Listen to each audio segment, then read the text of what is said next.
Boa noite, igreja. Graça e paz a todos. E também a todos aqueles que tiverem acesso a esse vídeo, que a graça e a paz do Senhor esteja com cada um.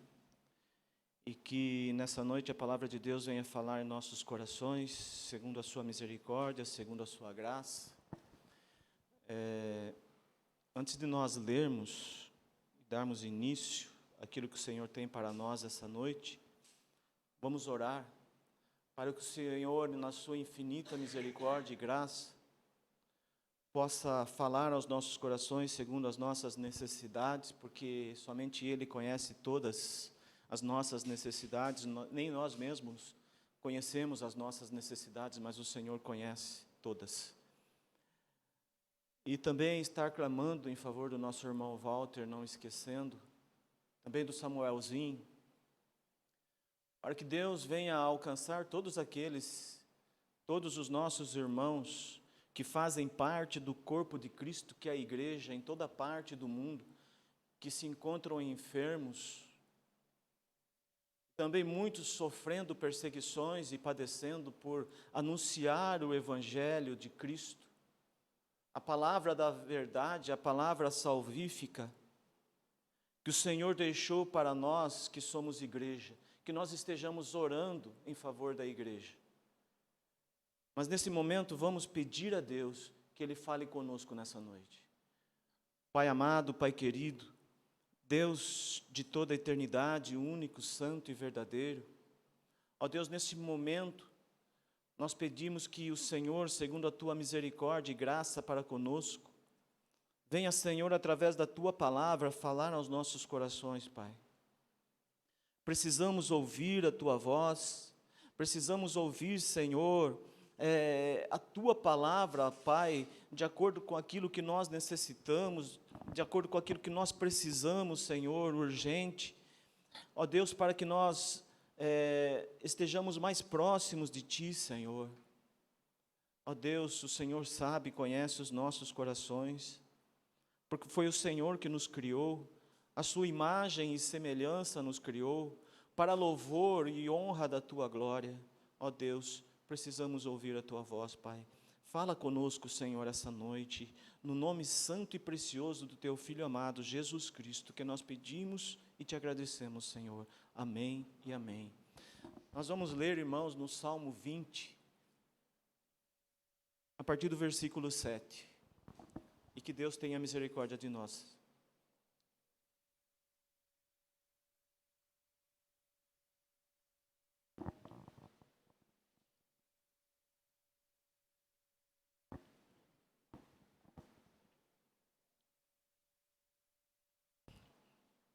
Salmo 20, no versículo 7 ao 9, a palavra de Deus diz assim: uns confiam em carros, outros em cavalos.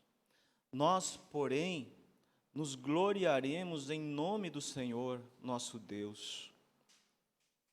Eles se encurvam e caem, nós, porém, nos levantamos e nos mantemos em pé. Ó Senhor, dá vitória ao Rei, responde-nos quando clamamos. Esse é um salmo que fala da intercessão, do clamor do povo em favor do Rei. Mas por que o Senhor nos dá esses versículos nessa noite? Porque o momento é propício, porque a vontade de Deus é soberana. E nesse momento em que nós vivemos, nós vamos perceber que o mundo está alvoroçado.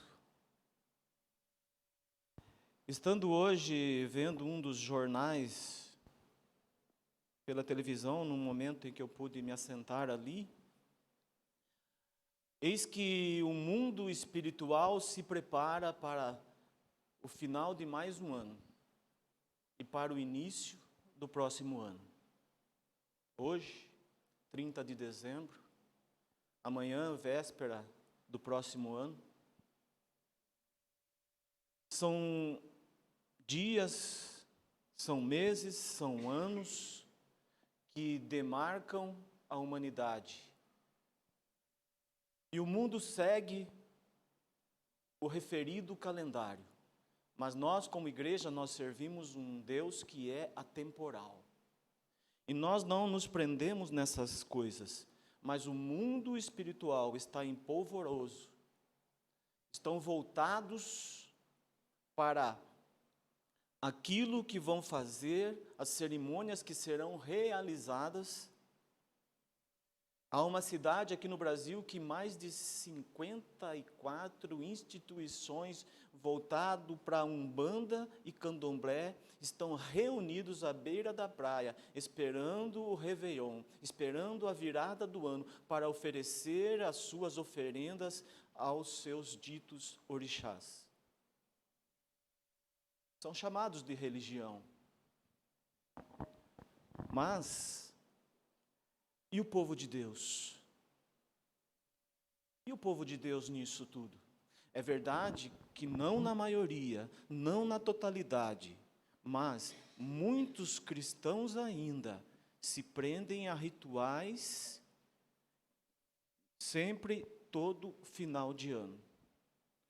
Nós precisamos vestir a roupa de tal cor, porque tal cor vai nos beneficiar no próximo ano, relativo a alguma situação que nós queremos. Nós precisamos fazer tal coisa, nós precisamos fazer tal coisa, e sempre precisando fazer tal coisa para suprir a nossa necessidade carnal. E isso ainda está no meio cristão.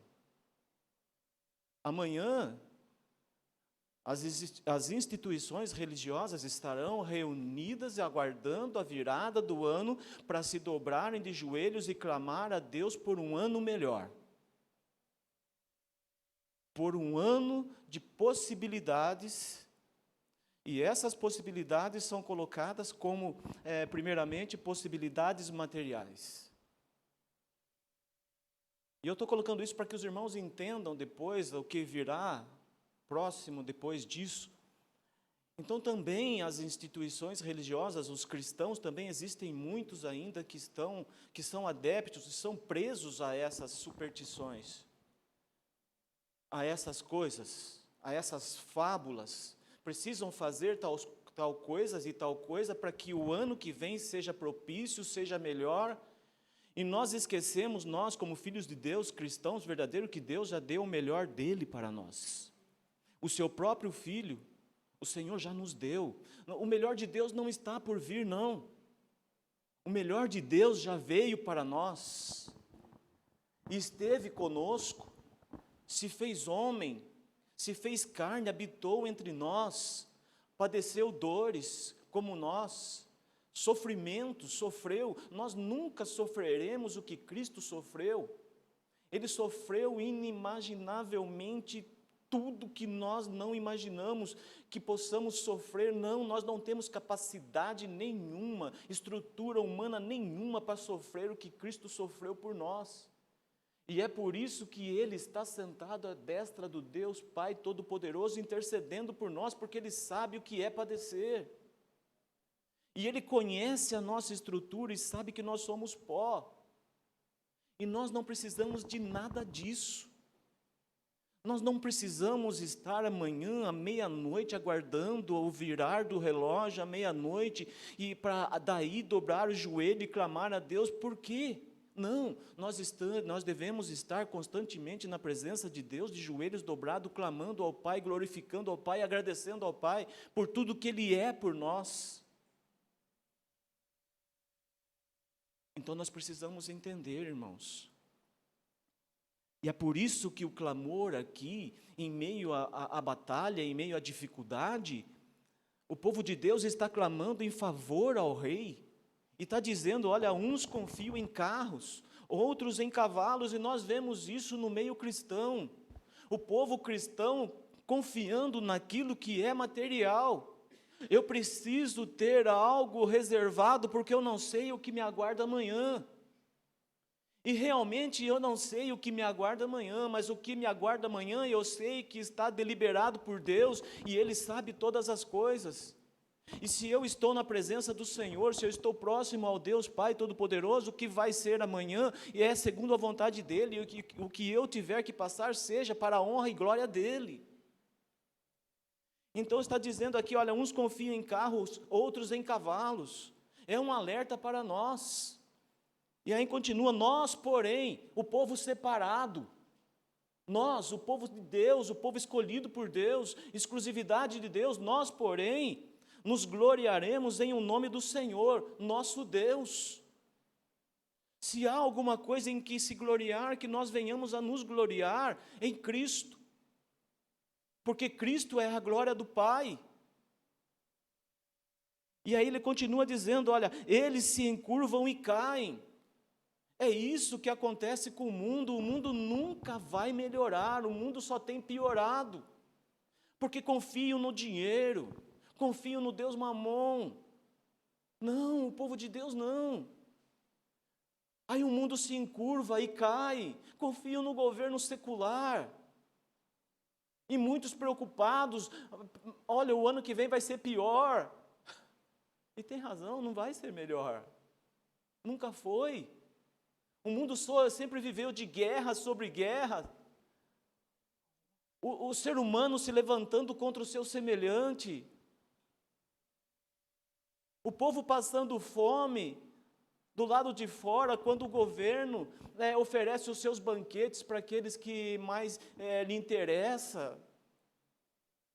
Quem se lembra da Copa do Mundo lá da África do Sul, quando entrevistado, um dos moradores fala, olha, todos esses estádios aqui são verdadeiros elefantes brancos, porque vão ficar aí no esquecimento. Há muito dinheiro investido, toda a tecnologia foi investida aí, toda a modernidade foi investida aí, porém, os filhos da nossa terra clamam lá fora por um pedaço de pão. Esse é o mundo caído, por isso que o salmista vai dizer aqui, olha, eles se encurvam e caem. E a palavra de Deus diz que haverá um dia em que todo joelho se dobrará e confessará que Jesus Cristo é o Senhor. Todo esse governo corrupto que está aí, escravizando o povo por migalhas, todos eles se encurvarão, se dobrarão e confessarão que Jesus Cristo é o Senhor. Todos esses que na noite de amanhã estarão atentados para as suas entidades espirituais, um dia se dobrarão e confessarão que Jesus Cristo é o Senhor. Mas eles se encurvam e caem. Nós, porém, novamente ele diz, nós, porém, o povo escolhido de Deus, exclusividade do Senhor, separado pelo Senhor, nos levantamos e nos mantemos em pé, porque nós sabemos que quem nos sustenta é o Senhor. O nosso sustento vem do alto. Oh, irmãos, Jesus esteve aqui. E Pilatos diz para ele, você não diz nada, você não responde nada, não. O Filho de Deus, o povo de Deus não deve resposta ao mundo caído. Eu posso te crucificar e posso te libertar, não. Você só tem poder sobre mim porque lá do alto lhe foi concedido. Foi o meu Pai que lhe concedeu poder sobre mim.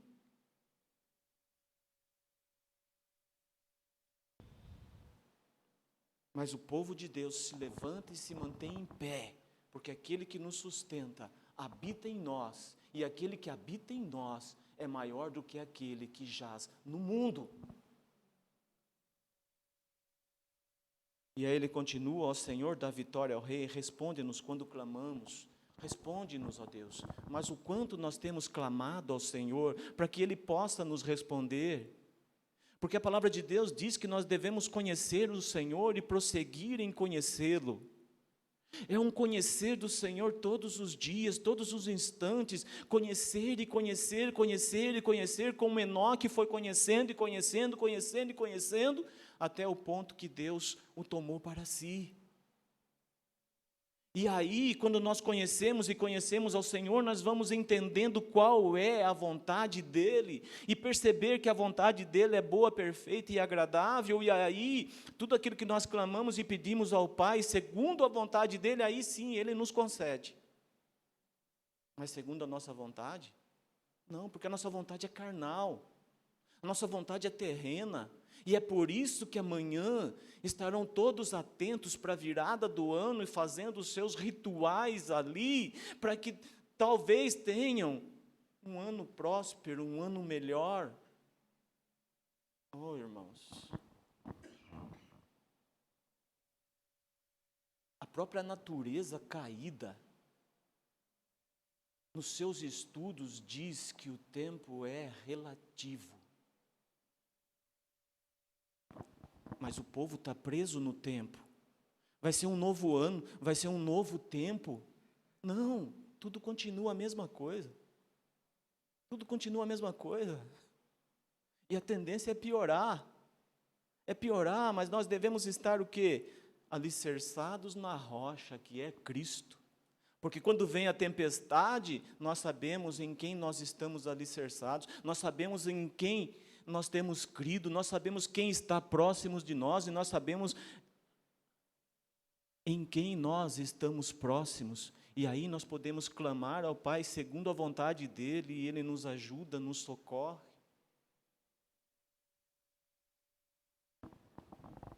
Precisamos conhecer a Deus, mas também o que Deus faz de nós, o que Deus faz com nós, o que o Senhor quer que nós sejamos segundo a vontade dEle, o que o Senhor quer que nós sejamos segundo o que nós somos diante dEle. Nós precisamos saber, nós precisamos conhecer a Deus para nós nos conhecermos. Foi por isso que Deus mandou o povo para o deserto, para o povo conhecer o seu próprio coração. Eles viram as maravilhas que Deus fez ali no Egito, como que Deus libertou eles lá com mão forte e poderosa. Aí o Senhor leva-os para o deserto, para que eles possam conhecer o próprio coração. Porque eles já viram que Deus é poderoso, eles já viram o Deus que enviou Moisés e Arão lá. Eles viram o poder de Deus sobre Faraó e todo o seu domínio. Agora eles precisavam conhecer o seu próprio coração. E nós, como igreja, nós precisamos nos conhecer. Buscar a conhecer a Deus e saber quem nós somos. O que Deus tem feito de nós, ou o que Ele quer que nós sejamos na presença dEle. E aí nós vamos discorrer alguns versículos aqui, irmãos. E eu vou ser rápido antes que o ano termine. E a palavra de Deus diz lá em 1 Tessalonicenses, no capítulo 1 ali, a palavra de Deus fala que nós somos escolhidos de Deus. Se não vejamos, irmãos, olha, damos sempre graças a Deus por todos vós. Paulo está escrevendo essa carta à igreja de Filipos. Damos sempre graças a Deus por todos vós, mencionando-vos em nossas orações e sem cessar. Nós oramos por vocês, irmãos, e sem cessar. O que Deus quer da igreja é que nós, como irmãos, oremos uns pelos outros, sem cessar, que a nossa oração seja sem cessar, em favor do nosso irmão. É isso que o Senhor quer da igreja. Por quê? Porque nós somos escolhidos de Deus, e a palavra de Deus vai dizer ainda mais, olha, mencionando-vos em nossas orações e sem cessar, recordando-nos diante do nosso Deus e Pai, da operosidade da vossa fé, da abnegação do vosso amor e da firmeza da vossa esperança em nosso Senhor Jesus Cristo, recordando-nos diante de nosso Deus e Pai.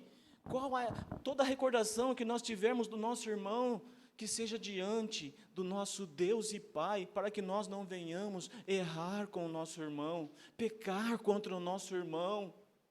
Paulo está conduzindo a igreja aqui de Tessalônica, olha, e nós sabemos da operosidade da vossa fé, porque a fé sem obra é morta, mas a fé no Filho de Deus, ela tem que ser operante, e Paulo está dizendo, nós sabemos da operosidade da vossa fé, nós temos conhecimento. Por isso que a igreja de Deus, se tiver que fazer alguma coisa de diferente, é levantar e anunciar o Evangelho de Deus, para que o mundo possa ver que a igreja de Deus é a igreja do caminho, o povo de Deus é um povo santo, separado, que a igreja de Deus não diz apenas de palavra, mas age através da fé. Não é a obra que salva, é sim, a salvação é através da fé, mas a fé em Cristo leva as obras que glorifica a Deus. Essa é a operosidade da fé que Paulo está falando aqui, da abnegação do vosso amor. Olha, a abnegação do vosso amor. O que é abnegação? É você negar a você mesmo em favor do seu irmão, deixar os seus interesses de lado e priorizar o interesse do seu irmão. Pedir a Deus em favor do seu irmão. É você querer o bem do seu irmão. Mesmo que ele seja o seu concorrente na vida secular. Oh, irmãos, quem ora para o seu irmão, que é seu concorrente lá no comércio, pedindo para Deus que ele seja próspero no seu negócio? Talvez não é isso que nós vemos lá fora. Talvez não é isso. Que nós também possamos repensar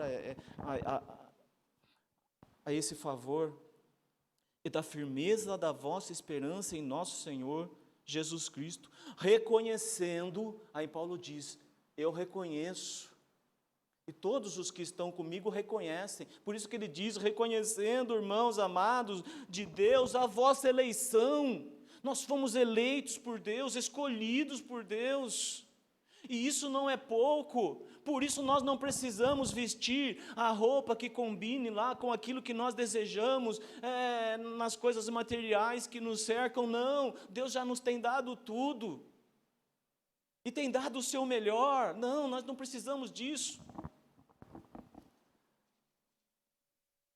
E vai continuar falando em João 15, 16 lá, não fostes vós, olha que Jesus está falando para os seus e é para nós.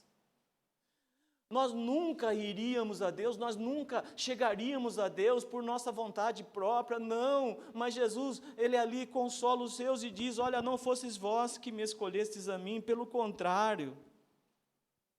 E isso é fácil de entender, irmãos, porque Ele estava na sua glória com o Pai, e Ele abre mão de tudo, a abnegação do amor, Ele abre mão de tudo, da sua glória com o Pai, e Ele vem, Ele se encarna, Ele passa por um processo ali de ensino e de aperfeiçoamento ali, de capacitação, para poder então, aos 30 anos de idade, iniciar o seu ministério. E Ele começa com a palavra arrependei-vos. E Ele está dizendo aqui para os seus discípulos, olha, não foram vocês que me escolheram, não.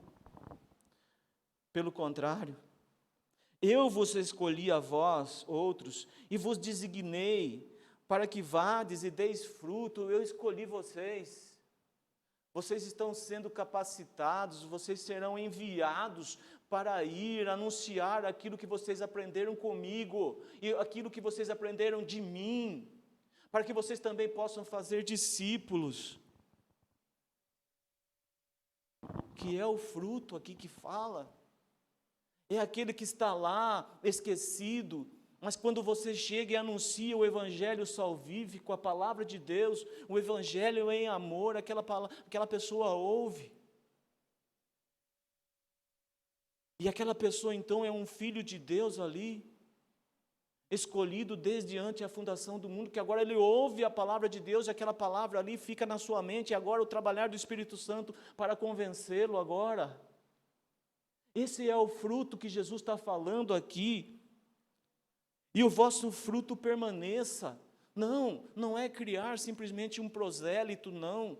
É anunciar a palavra de Deus e deixar o Espírito Santo fazer a sua obra para que verdadeiros filhos de Deus sejam alcançados.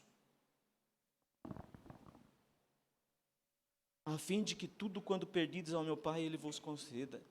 Então, irmãos, aqui está falando que nós somos escolhidos de Deus. Então, se nós conhecemos a Deus, nós vamos saber que esse Deus maravilhoso, e quanto mais eu prossigo em conhecê-lo, mais eu vou me conhecendo, então eu sei que eu sou escolhido de Deus. Porque é impossível o homem caído chegar-se a Deus se Deus não for a ele primeiro. É impossível.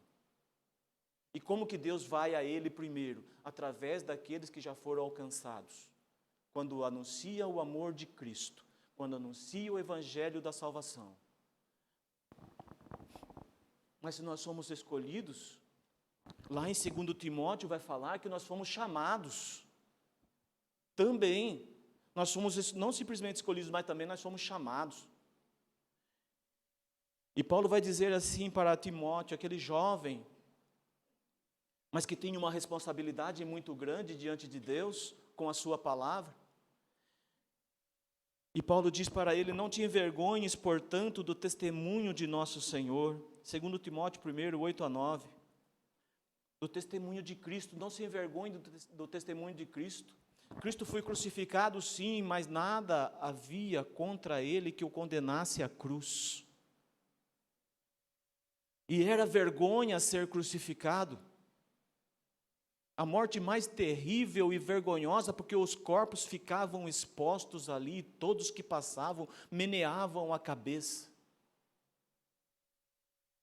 E Jesus foi crucificado entre dois salteadores.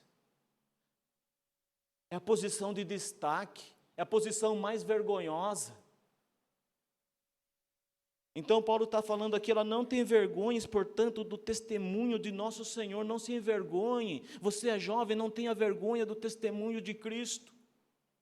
Não tenha vergonha disso, nem do seu encarcerado. Agora ele fala para dele: não tenha vergonha da minha situação, Timóteo, que sou eu. Pelo contrário, participa comigo dos sofrimentos. É isso também que o Senhor quer, que a igreja seja participativa da vida da igreja, dos sofrimentos dos irmãos, irmão participando do sofrimento do irmão, como? Em oração. E depois Deus vai conduzindo. Participa comigo dos sofrimentos a favor do Evangelho, porque há um propósito. A favor de quê? Eu vou participar com você do seu sofrimento, a favor de quê? A favor do Evangelho. Porque um fortifica o outro, um ajuda o outro, e assim nós vamos caminhando. E Deus vai nos conduzindo. Segundo o poder de Deus, que nos salvou e nos chamou com santa vocação. Não foi à toa que o Senhor nos chamou com santa vocação. A nossa vocação é santa, porque nós somos filhos de Deus, nós somos feitos filhos de Deus através do Filho de Deus. Então, a nossa vocação é santa, o nosso chamamento é santo, porque aquele que nos chamou é santo. Não segundo as nossas obras, mas conforme a sua própria determinação, a determinação dele. Ele determinou em nos chamar, ele nos escolheu e determinou em nos chamar. É ele, é a vontade dele soberana sobre as nossas vidas. Mas conforme a sua própria determinação e graça que nos foi dada em Cristo Jesus antes dos tempos eternos. Paulo está dizendo, essa graça nos foi dada em Jesus antes dos tempos eternos. Antes de toda a criação, nós já recebemos essa graça de Deus, o favor imerecido de Deus, algo que nós não merecíamos por causa da nossa posição pecaminosa, mas o Senhor, pela sua infinita graça e misericórdia, nos concede e nos escolhe, nos chama em Cristo. E esse chamado, irmãos, é para que nós sejamos santos. E permaneçamos santos na sua presença. Em 1 Coríntios, Paulo escrevendo para a igreja de Coríntios ali, a igreja toda problemática, com todas as suas dificuldades ali, Paulo escreve para exortar, orientar, e para que eles possam voltar a sua visão ao foco que é Cristo. E Paulo está dizendo ali, olha, primeiro Paulo se apresenta e fala: Paulo, chamado pela vontade de Deus para ser apóstolo de Jesus Cristo. Aí nós vemos a vontade de Deus soberana sobre a vida de Paulo, e Paulo confessa isso: olha, eu fui chamado para ser apóstolo de Cristo, mas segundo a vontade de Deus. E também está comigo o irmão Sóstenes, a igreja aí ele direciona a carta, ele fala: a igreja de Deus que está em Corinto, aos santificados em Cristo Jesus. Nós somos santificados em Cristo, nós fomos escolhidos, nós fomos chamados, e nós fomos chamados para sermos santos, e nós fomos santificados em Cristo, chamados para ser santos, com todos os que em todo lugar invocam o nome do nosso Senhor Jesus Cristo. Aí vão dizer, não, a carta aos Coríntios ela é específica para aquela época, para aquela igreja. Não, na totalidade. Porque quando nós chegamos aqui, Paulo está dizendo aqui, olha, aos chamados para ser santos vocês, mas com todos os que em todo lugar invocam o nome do nosso Senhor Jesus Cristo, Senhor deles e nosso, nos inclui aqui na sua carta que ele escreve aos Coríntios, aquela igreja problemática, mas quando chega aqui aos santos que foram chamados, nos inclui. É para vocês, mas para todos aqueles que invocam também o nome do nosso Senhor e Salvador Jesus Cristo.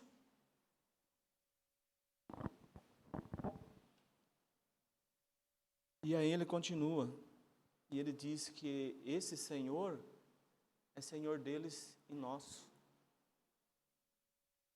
E aí ele termina dizendo aqui no versículo 3, aqui, não que termina, porque depois continua, mas ele diz, graça a vós outros e paz da parte de nosso Deus. O mundo busca paz constantemente, mas não existe paz se essa paz não for de Deus para aqueles que pertencem a Ele. Porque senão nós caímos, irmãos, numa coisa muito difícil. Como vou entender que o mundo busca paz através da guerra? Como que o mundo busca paz em detrimento do seu semelhante? Que paz é essa que o mundo busca? E é isso que muitos vão pedir na noite de amanhã. Mas não, nós temos a nossa paz vinda de Deus, que habita em nós, o seu Santo Espírito. O Santo Espírito de Deus que habita em nós é a nossa verdadeira paz, e só há paz nele. Por isso que Paulo está dizendo aqui, olha, a nossa vocação é santa, vocês foram escolhidos, chamados para ser santos diante daquele que é santo. E ele está dizendo, olha, graça a vós outros e paz da parte de Deus nosso Pai e do nosso Senhor Jesus Cristo. Não há paz distante de Deus. Mas para que nós sejamos santos, antes disso, nós fomos justificados por Deus. Romanos 5 vai dizer, olha lá no versículo 1, 1 e 2, justificados, pois, mediante a fé, temos paz com Deus. Justificados mediante a fé, porque um dia nós ouvimos a palavra de Deus, nós fomos constrangidos pelo Espírito Santo de Deus, nós cremos em Jesus e hoje nós temos paz com Deus. Por meio de nosso Senhor Jesus Cristo. Nós vamos percebendo que a obra de Deus, ela não desassocia do Filho. O Pai não desassocia do Filho. É tudo junto. É tudo junto. Se há paz em nós, é porque o Senhor veio até nós, nos entregou ao seu Filho, o seu Filho nos justificou, nos devolveu ao Pai. Então é tudo do Pai, o Pai e o Filho trabalhando junto, e o Espírito Santo em nós, nos convencendo da justiça, do juízo, do pecado. E é assim, irmãos, nós precisamos entender isso, que nós somos tudo isso porque Deus veio até nós. Por intermédio de quem? Jesus Cristo, obtivemos igualmente acesso pela fé a esta graça na qual estamos firmes e gloriamo-nos na presença da glória de Deus. Nós nos gloriamos na presença da glória de Deus. Nós nos gloriamos na presença da glória de Deus, na presença de Jesus Cristo em nós, porque Jesus Cristo é a glória de Deus. Se há alguma coisa em nós que nós devemos ter esperança, que nós nos gloriamos, que nós nos alegramos, é na glória de Deus, que é o seu próprio Filho, Jesus Cristo. Se nós nos alegramos em Cristo. Se nós nos entristecemos em Cristo. Se nós passamos dificuldades em Cristo. Se nós estamos num momento de bonança, que nós passamos em Cristo. É assim a vida do Filho de Deus.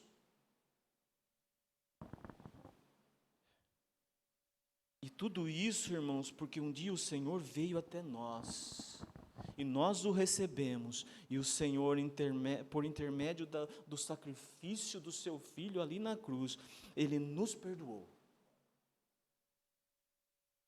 Aquela cruz era para nós. Aquela cruz que Jesus foi pendurado ali era para nós. Mas não. Mas aquele sacrifício ali era específico. Nós não éramos dignos de ser pendurados ali e através de nós mesmos sermos justificados, não.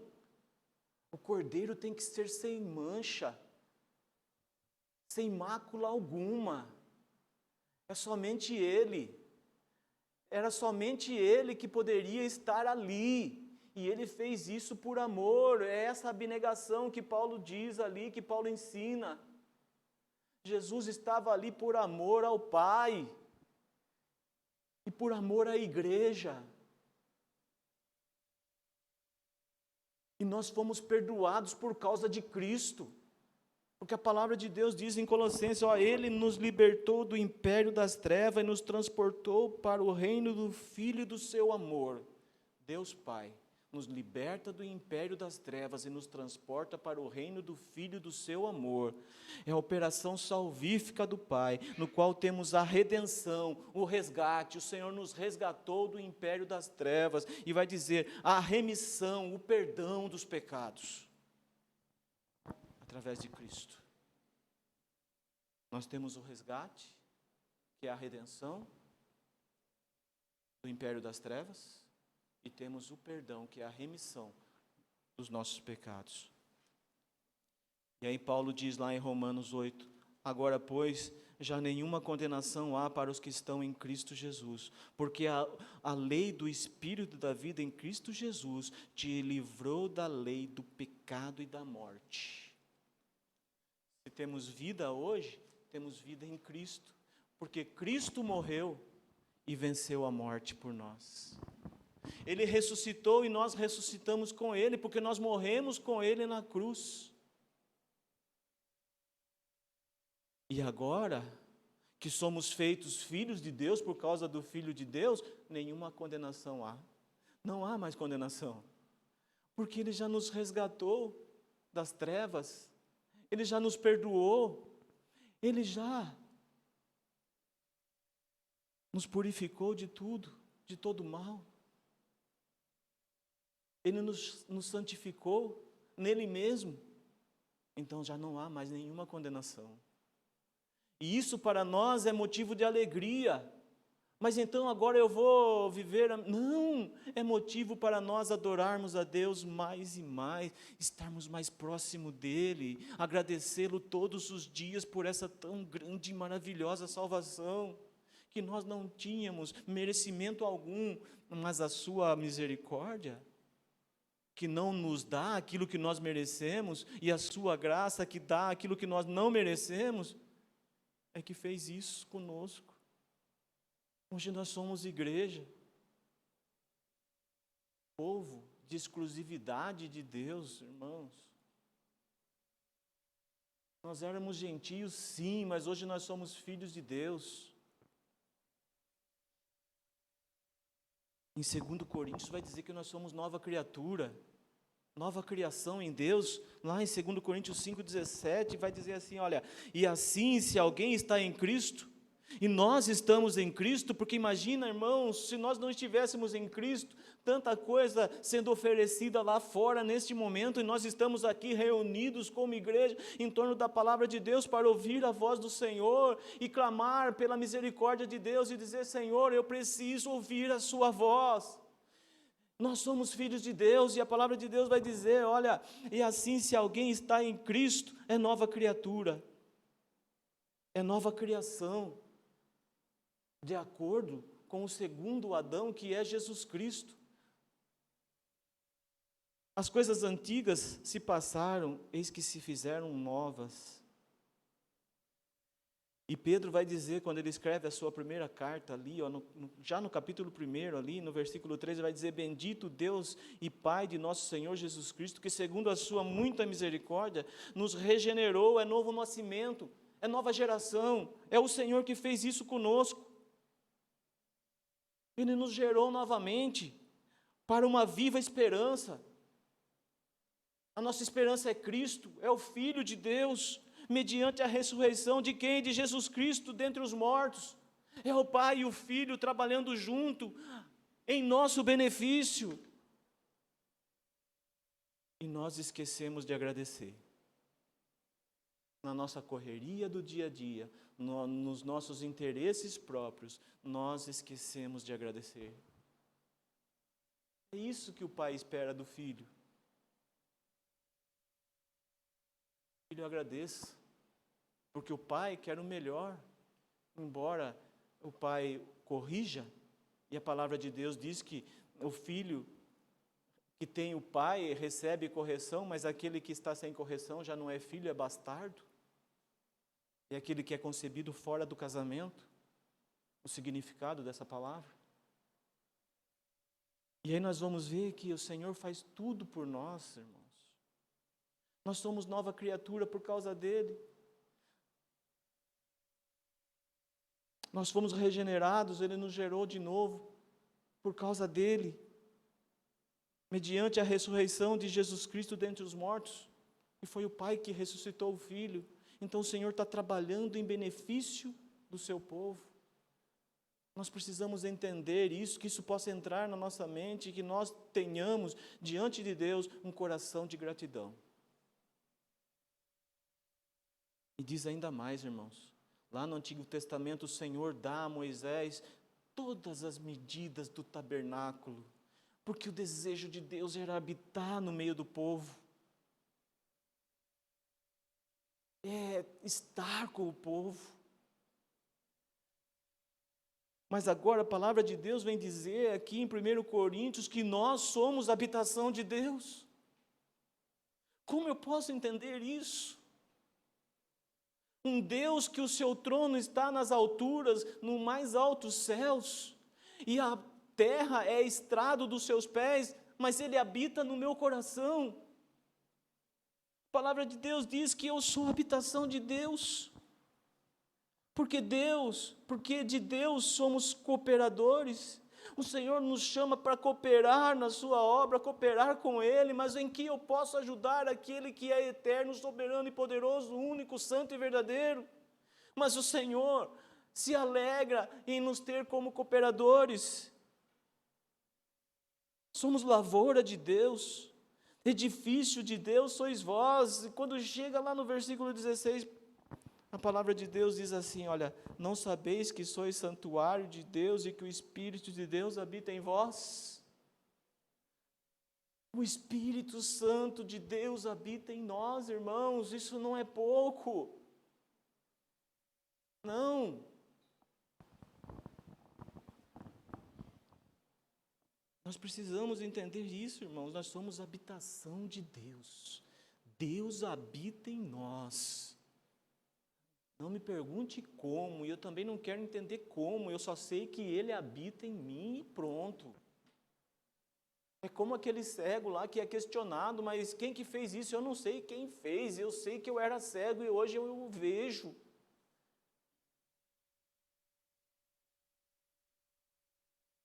E tem muitas coisas mais, irmãos, para falar. Com tudo isso, irmãos, nós devemos saber e ter em nossa mente que nós somos abençoados por Deus. Nós somos abençoados por Deus. Não, nós somos povo de Deus, irmãos. Nós precisamos entender isso. O Senhor nos chamou, nos escolheu. Paulo diz, antes dos tempos eternos. Nós somos povo de Deus e nós somos abençoados por Deus, sim, porque a palavra de Deus nos garante isso em Gálatas 3, 8 e 9. A palavra de Deus diz assim, olha, ora, tendo a Escritura previsto que Deus justificaria pela fé os gentios. Lá já no Antigo Testamento, a palavra de Deus já previa que Deus iria justificar os gentios.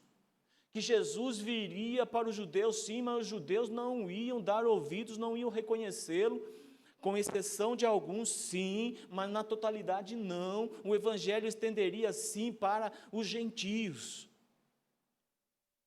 E veio até nós, chegou até nós, e a palavra de Deus está dizendo: ora, tendo a Escritura previsto que Deus justificaria pela fé os gentios, pré-anunciou o Evangelho a Abraão, e disse: em ti serão abençoados todos os povos, todos os povos, todos aqueles que são chamados e ouvem o chamamento de Deus e se rendem a Cristo, todos esses.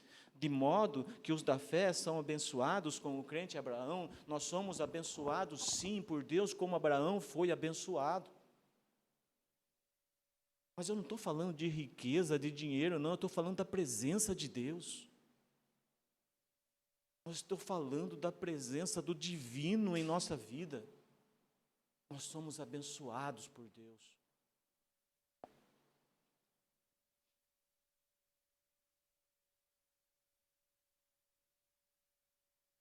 E tem muito mais, irmãos, aqui.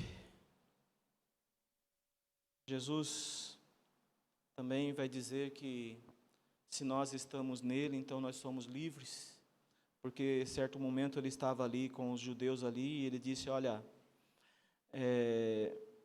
disse pois Jesus lá no capítulo 8 de João, aos judeus que haviam crido nele, se vós permanecerdes na minha palavra, e também nós, se nós permanecermos na palavra de Deus, sois verdadeiramente meus discípulos.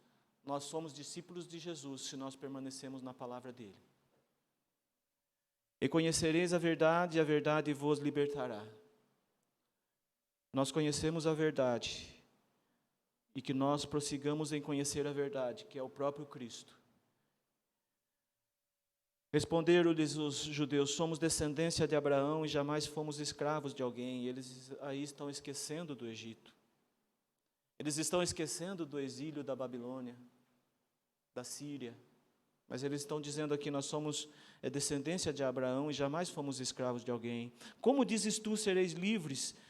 E Jesus diz novamente, em verdade vos digo, todo que comete pecado é escravo do pecado. O escravo não fica sempre na casa, o filho sim, para sempre. Se, pois, o filho vos libertar, verdadeiramente sereis livres. Está vendo do que Cristo nos libertou, irmãos?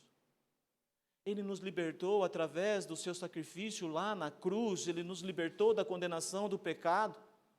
Por isso nós somos abençoados por Deus, porque o seu Filho lá na cruz cumpriu a obra do Pai. E ele disse, Pai, está consumado, na tua mão entrego o meu espírito. Ali, a obra de Deus salvífica ali está completa. E ele nos salva ali da condenação do pecado. Mas agora, se nós nos aproximarmos de Cristo e crermos em Cristo verdadeiramente na sua palavra e sermos verdadeiros discípulos de Cristo, então nós somos livres da escravidão do pecado. O Senhor nos livrou da condenação e da escravidão do pecado, irmãos. Tudo o que Ele faz é em nosso benefício como igreja, como filho de Deus.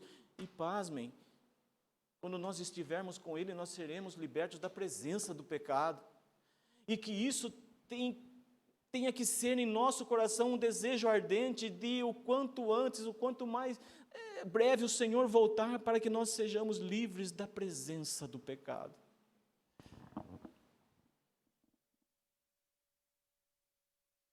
Que Deus tenha misericórdia de nós, irmãos. Mas diante de tudo isso, irmãos, o que é mais importante?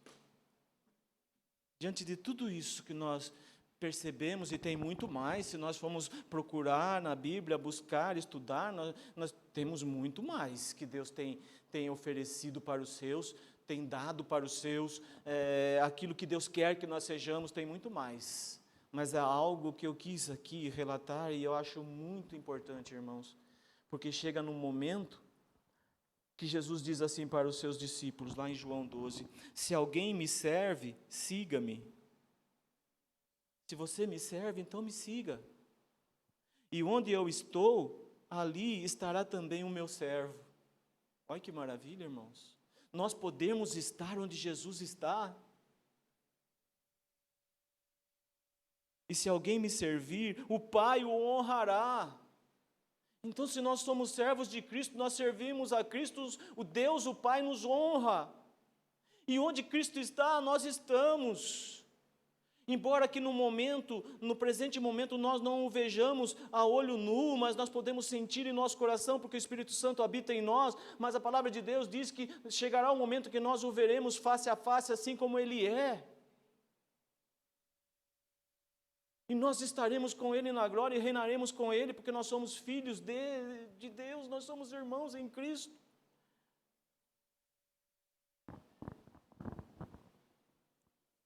E nós vamos ver, irmãos, algo muito precioso na vida daquele que falava com Deus face a face. Um homem que fala com Deus face a face, e Deus trata com ele de toda a situação do povo. Aquele homem que intercede a Deus pelo povo, quando Deus diz, olha, eu vou descer e vou destruir todo esse povo, ele intercede e fala, não, é o seu povo, tem misericórdia, eles erraram sim, mas não faça isso.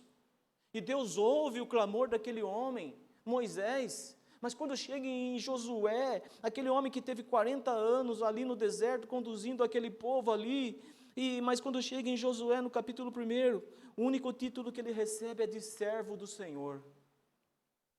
E o Senhor diz para Josué, e vai dizer assim a palavra de Deus, sucedeu depois da morte de Moisés, servo do Senhor. Esse era o título de Moisés, libertador do povo não, servo do Senhor, servo do Deus Altíssimo. Esse era o título dele, dado por Deus, com honra, não por merecimento humano, mas pela misericórdia de Deus.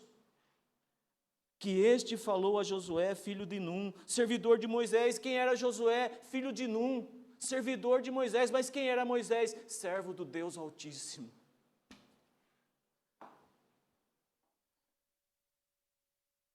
Isso que Paulo fala para Timóteo, não envergonhe do testemunho do nosso Senhor.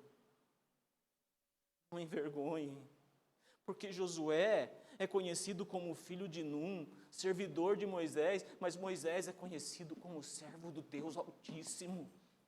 E isso é de grande e suma importância para nós, irmãos. Moisés, meu servo, é morto.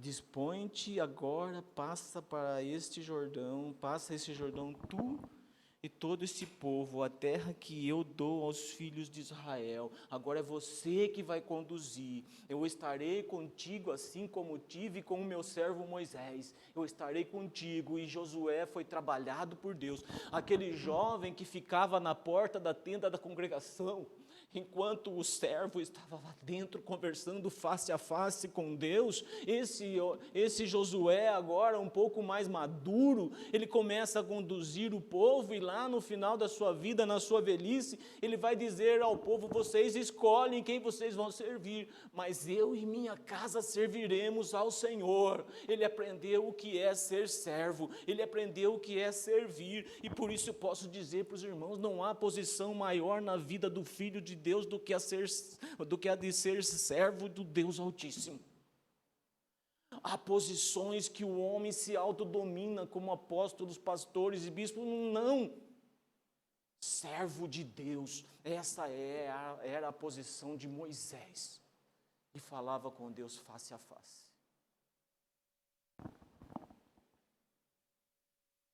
E aí eu poderia falar muito mais, irmãos, que tudo isso tem um peso.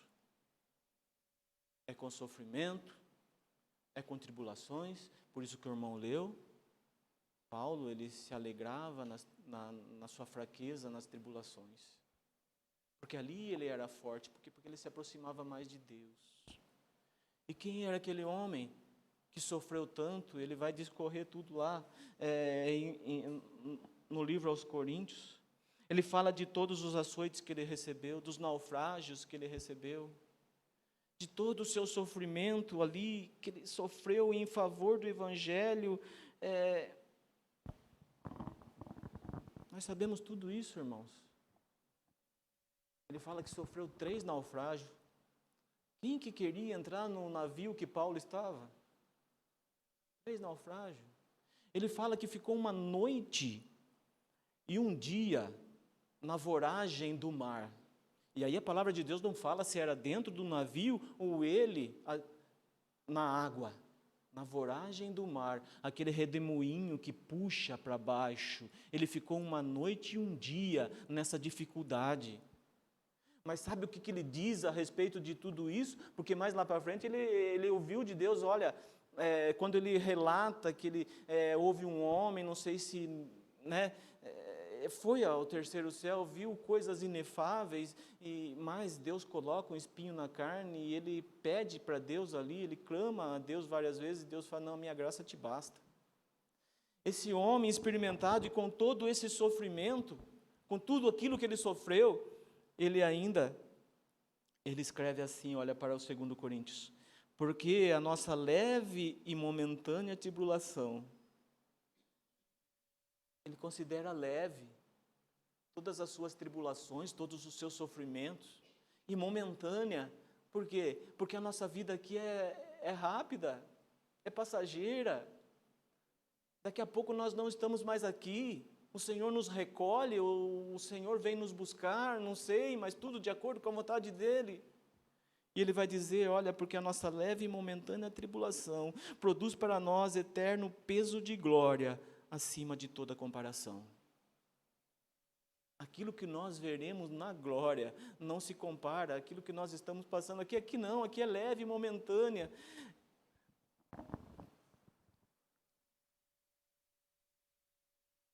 Mas Jesus diz assim, olha, não se turbe o vosso coração, crede em Deus, crede também em mim. Na casa de meu Pai há muitas moradas. Se assim não fora, eu vou-lhe teria dito, pois vou preparar-vos lugar, e quando eu for e vos preparar lugar, voltarei e vos receberei para mim mesmo, para que onde eu estou estejais vós também. Então, irmãos, que nós possamos ter consciência de quem é o nosso Deus, e saber quem nós somos. E através daquilo que nós somos diante de Deus, segundo a sua misericórdia e graça, nós possamos glorificá-lo através da nossa vida. As dificuldades vêm, mas é como Paulo diz, são leves e momentâneas. O Senhor sabe, conhece a nossa estrutura, Ele sabe que nós somos pó, Ele sabe até onde nós podemos suportar, e aonde nós não podemos suportar, Ele intervém, Ele está conosco. Há uma fornalha ardente 7 vezes mais, e aqueles 3 irmãos, eles são lançados, eles não são livres da fornalha, mas eles são livres na fornalha, porque eles não poderiam se livrar daquela fornalha por eles mesmos. Mas aquele que passeava com eles ali dentro, os livrou. Então o Senhor conhece a nossa estrutura. Aonde nós não podemos chegar, aonde nós não podemos atingir, o Senhor nos conduz. Enquanto as águas estão nos joelhos, nós caminhamos, na cintura nós caminhamos, aqui nós caminhamos, mas como nós não conseguimos caminhar, o Senhor nos toma pela mão e nos conduz. É assim. E isso nós devemos entender. Sabe por quê, irmãos? E por ser a nossa vida aqui tão passageira, e nós sofremos tribulação aqui, nós devemos entender que é para nós um privilégio. Porque a palavra de Deus diz lá em Apocalipse, que quando nós estivermos com o Senhor, Ele habitará conosco, nós o veremos assim como Ele é, lá não haverá mais morte, não haverá luto, não haverá tribulação, não haverá dor. A palavra de Deus diz que o Senhor enxugará dos nossos olhos toda lágrima, toda lágrima. Nós estaremos eternamente com o Senhor, servindo ao Senhor com alegria, não haverá dificuldades nenhuma. E aí que nós vamos entender, irmãos, que enquanto nós estamos aqui, é o momento que para nós é um privilégio servir ao Senhor nas tribulações, nas dificuldades, anunciar a Cristo nas tribulações, nas dificuldades, na dor. É o momento que nós temos. Sabe por quê, irmãos? O momento mais glorioso da vida da igreja na face da terra foi o momento em que a igreja foi perseguida e que transtornou todo o mundo. Os cristãos ali, no Coliseu, sendo devorados pelos leões, sendo mortos à espada, por aqueles gladiadores, sendo queimados vivos pelas ruas de Roma. Eles confundiam a mente daqueles que se alegravam nas arquibancadas daquele Coliseu, porque eles louvavam a Deus, eles oravam a Deus, eles adoravam a Deus, eles não entendiam o que estava acontecendo ali, porque eles não conheciam o Deus daqueles que estavam ali, e eles estavam tendo o privilégio de adorar a Deus e glorificar a Deus na dificuldade, mesmo em face da morte. Não é assim que Pedro e os discípulos, quando eles foram soltos ali, que eles saíram do sinédrio, eles foram açoitados, e eles saíram regozijando-se, porque eles se acharam dignos de sofrer por causa do nome de Cristo. Imagine você se alegrar por ser açoitado e se achar digno de sofrer pelo nome de Cristo. Não é para o mundo caído, é para a igreja. É para a igreja. Por isso, irmãos, tempos difíceis virão, mas nós somos filhos de Deus. Nós somos escolhidos de Deus, chamados de Deus, separados por Deus, santificados por Deus, justificados por Deus, perdoados por Deus. Nós somos filhos de Deus por causa do Filho dele. E se tem alguma coisa que nós devemos pedir para o Senhor, não na noite de amanhã, mas todos os dias, Senhor, que a Tua presença esteja comigo, que a Tua presença, Senhor, vá comigo, porque foi isso que Moisés pediu, o servo do Senhor pediu isso. Senhor, se a Sua presença não vai comigo, não nos faça subir deste lugar. Eu não posso conduzir esse povo sem a Tua presença, Senhor. Eu não posso dar um passo sequer daqui, ali, sem a Tua presença, Pai. Não é um anjo que vai comigo, que vai me ajudar, não. É a Tua presença, Pai. Por quê? Porque o servo se alegra com a presença do seu Senhor. E que Deus continue nos abençoando, irmãos. Graça e paz a todos.